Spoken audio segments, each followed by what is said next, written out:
Glen from Agile Offroad. Today we got a 2020 Jayco Terrain in here.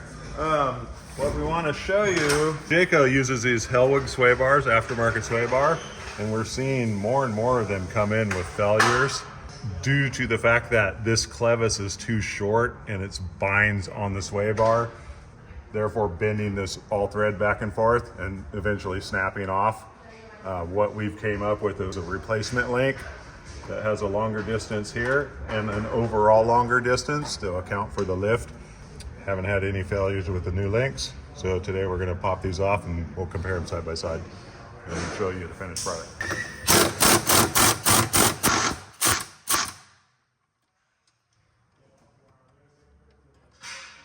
I hope this one has enough bend in it to where you can see it.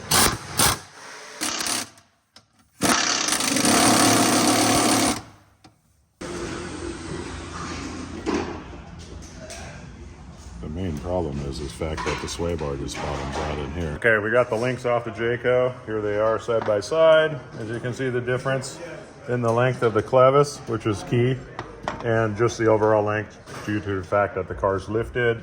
It makes the sway bar sit at a better neutral angle at ride height. I'm gonna go ahead and reinstall it with the old hardware. If it's decent, let's put some anti-seize on it and you can reuse it.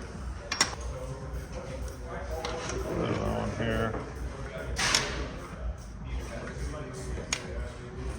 Alright, that goes like that. Spacer in between.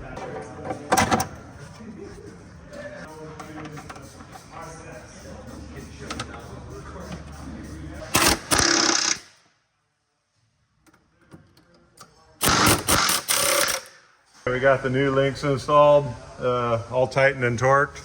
As you can see, the big advantage is the extra clearance right here, so it cannot bind. And this sway bar is more neutral throughout its travel, due again to the lift of the car.